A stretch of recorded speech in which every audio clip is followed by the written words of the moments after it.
Going to the movies is more like going to church. Like, you got to show up at the allotted time. You got at the appointed time. You got to go, get your stuff, be in your seat, like have your act together, because this thing is going to start and you have to pay attention and be quiet and like respect your neighbors and all of those things that make it a really unique and beautiful experience.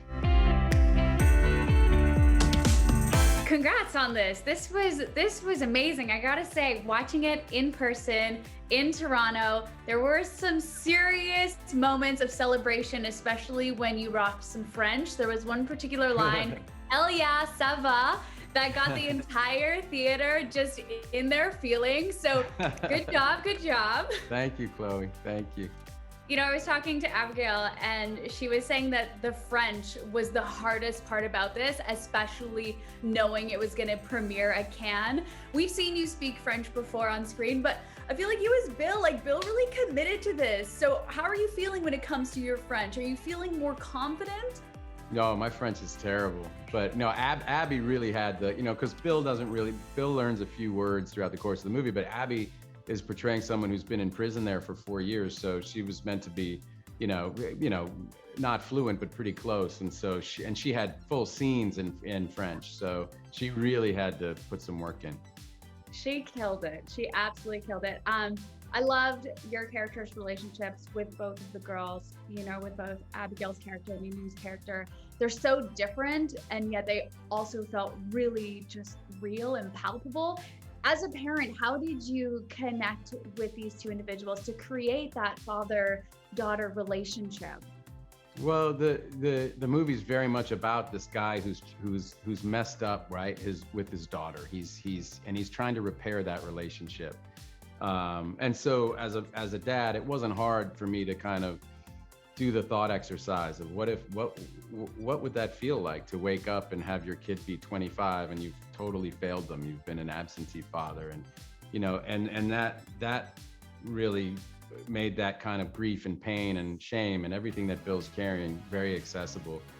And then the relationship with the little girl is it's the relationship that he couldn't have with his own daughter because he had damaged that relationship so much. So I love that about the script, and to your point, I think being a father made both of those things a lot easier to play.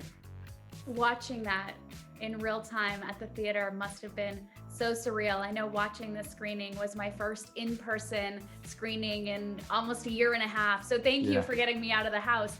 But for you and the team being at Cannes, getting that standing ovation, how do you hope audiences feel as they head back to the big screen and watch something like this? Yeah, this was the first one I'd seen, and in the theater we were in, there were about 1,000 people. So I got totally overwhelmed. I didn't see it.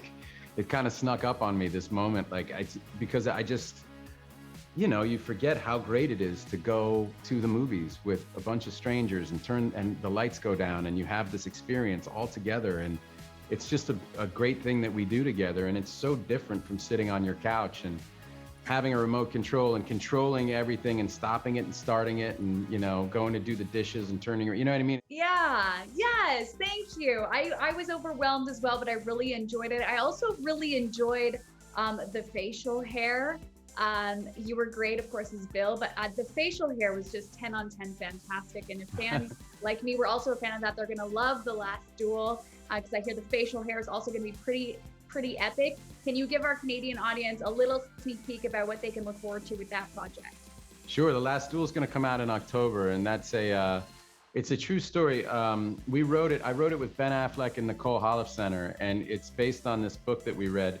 It's a true story about the last sanctioned duel in medieval France between two knights, one of whom claimed the other raped his wife, and we saw it as a story about perspective. So Ben and I wrote the male perspectives, and Nicole wrote the female perspective, and we're really excited about it. I'm dying to know what you guys think.